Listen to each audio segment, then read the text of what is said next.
Hi everybody. Today we are going to focus on section 11.5, Arithmetic and Geometric Series. And remember, a series, an arithmetic or geometric series, is a series that sums the terms of an arithmetic or geometric sequence. So adds up all the terms. And we're just going to focus on the partial sum of these series today. Okay? You can read all about how the partial sum of an arithmetic series came about from Gauss, but I am going to go ahead and kind of skip over this for now and just focus on our formulas. Okay?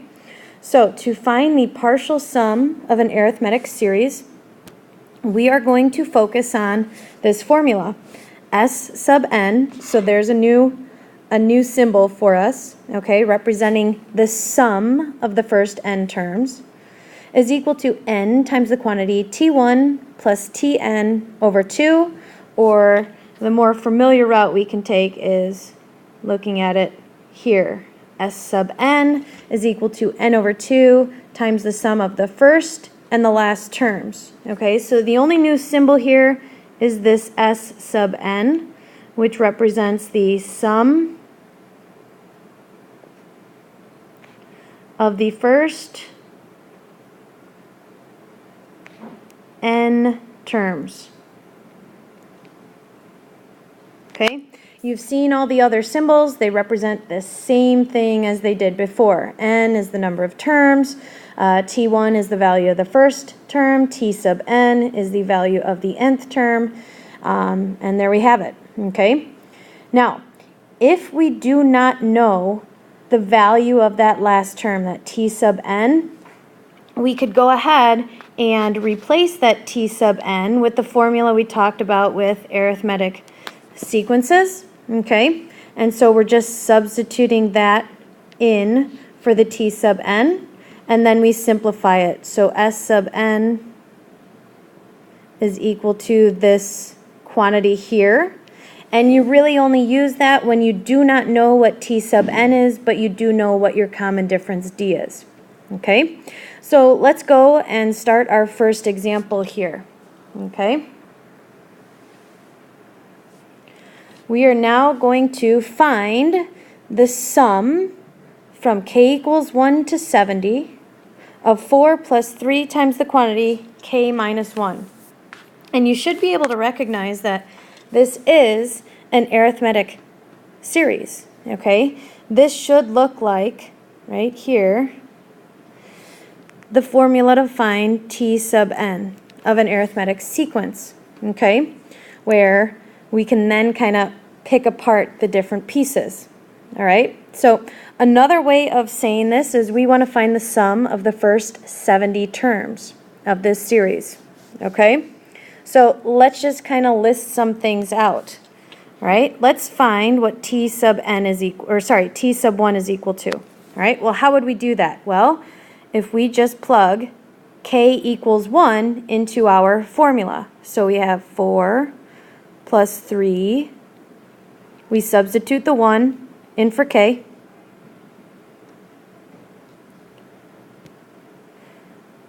Minus 1 equals, all right, so what we should get is 4. So T sub 1 is 4. The value of our first term is 4. N, what does n equal? Well, n is the number of terms we're adding up. It's the partial sum of this series. So we can kind of look at the top number there, and if we're going from 1 to 70, that tells us we're adding up 70 terms altogether. Okay? So we need to know what T sub n, the value of that last term. Well, remember, n is 70, so we're really finding what T sub 70 is, and just like we did to find T sub 1, we can plug 70 into that formula up above. So 4 plus 3 times 70 minus 1, and if we do this correctly, we should get 211 for the 70th term, okay, the value of that 70th term. So now that we've got all of our pieces, let's go ahead and find the partial sum of the first 70 terms. Okay, so we want to find s sub n, which is really s sub 70. Okay, we know the value of our first term, we know the value of our last term, and we know how many terms we're talking about. So we're going to look at that first formula we were introduced to. So n over 2, 70 over 2, times the sum of t1, which is 4, and t sub n, which is 211. Okay? When we clean this up, multiply everything out, we should get 7,525. So the sum of the first 70 terms in this series is 7,525. Okay? Okay, so now we're going to go on to example number 2, where we are asked to find the number of terms in the partial sum. So we're given s sub n, we're given t1 is 15 and d is 10. So I'm going to kind of zoom in here. All right, and we are asked to find what n is. Okay, so we don't know what n is. So we have to plug it in. Now, since we have all of this information here, which formula is probably best to plug into? We're going to look at this one. Okay, that one has t1. It's got our d value. We don't know what t sub n is, so we'll plug into that guy. Okay, so here we go. Instead of s sub n, we have 2200 is equal to n over 2 times 2 times t1, which is 15, so 2 times 15, plus n minus 1 times our d, which is 10. And now let's just kind of clean up that right side. So we have 2200 is equal to n over 2 times the quantity 30, and I'll distribute the 10, plus 10n minus 10, still cleaning it up, 2200 is equal to n over 2 times the quantity 20 plus 10n. A few things we can do here is we can go ahead and distribute this this n over 2 to everything inside here, because everything inside is divisible by 2. Another thing we could do is multiply both sides by 2, but that would mean we'll have to simplify later on. So I'm going to go ahead and distribute. So we have 2200 is equal to 10n plus 5n squared. So we've got ourselves a quadratic. All right, so we all know that in order to solve a quadratic, it's got to set equal to 0. So I'll move on up here. 5n squared plus 10n minus 2200 equals 0. Now, looking at the GCF, we can divide everything by 5, and this works out nicely. We have n squared plus 2n minus 440. And we always try to factor first. This is factorable, so we get our two factors, n plus 22, n minus 20 equals 0, and we get our two solutions, n equals negative 22 and n equals 20. But we have to think about this. It's asking find the number of terms in the partial sum, so does it make sense to have negative 22 terms? No, it doesn't. So we're going to throw that guy out, and we're just going to focus on the n equal 20, and we'll answer our question. There are 20 terms in this partial sum.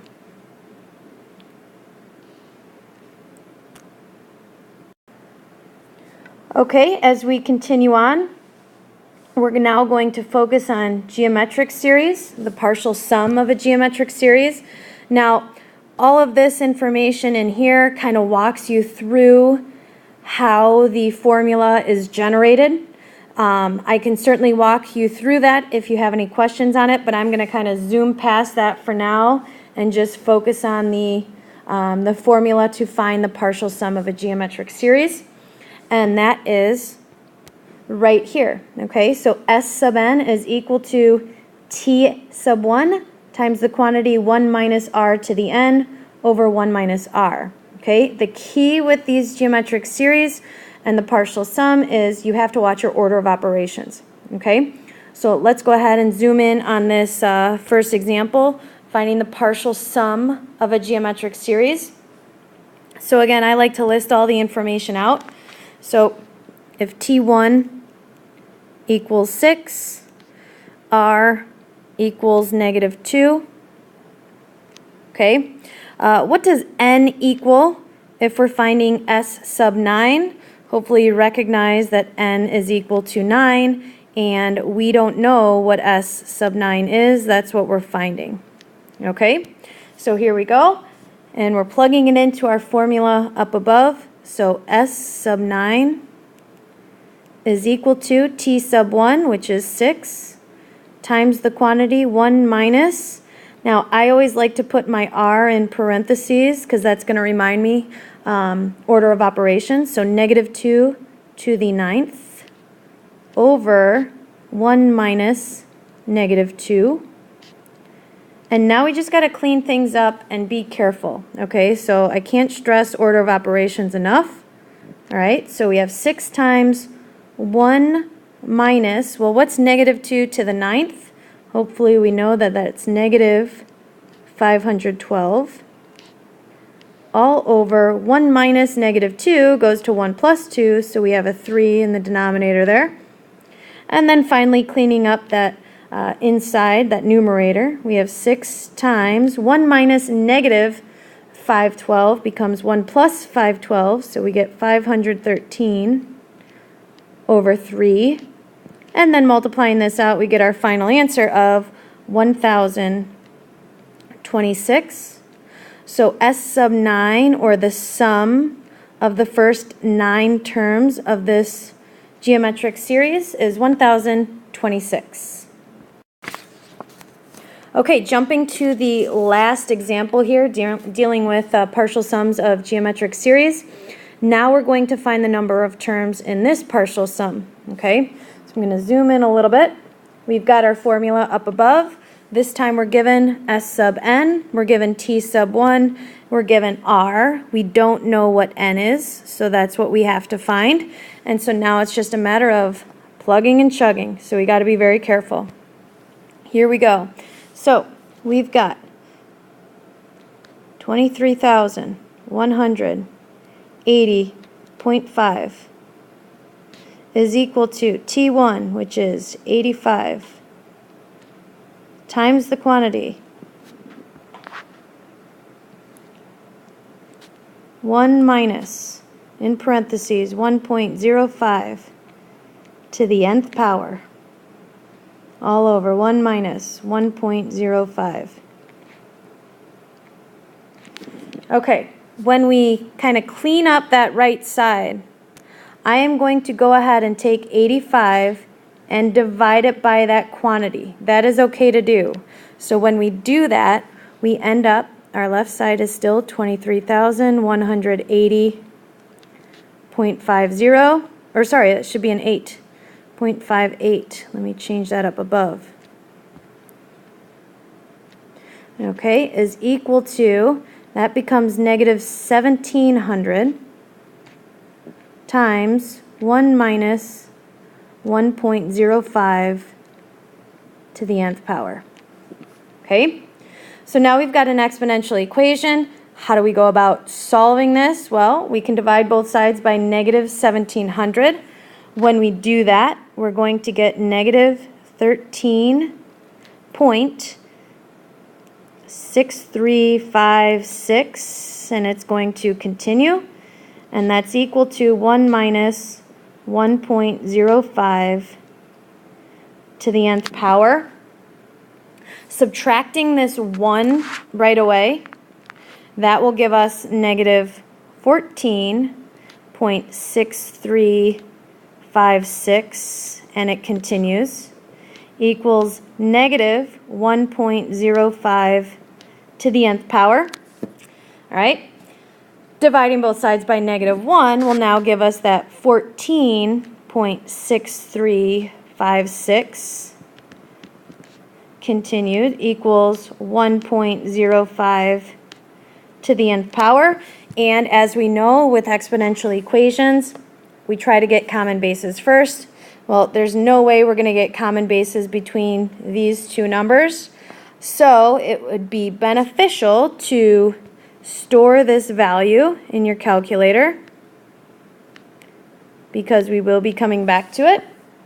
And then what do we have to do? We have to take the log of both sides of the equation. Okay? So we're going to take the log of that 14.6356, etc. that we stored is equal to, I'm going to move the n out front, n times the log of 1.05. Last step, do some division. So we're going to get n is equal to the log of 14.6356, etc., divided by the log of 1.05. And when we do this, we should get n is about 55.0000, etc. So we can conclude that it is the 55th term, or we were adding 55 terms is what I should say. So not the 55th term, but we're adding up 55 terms altogether.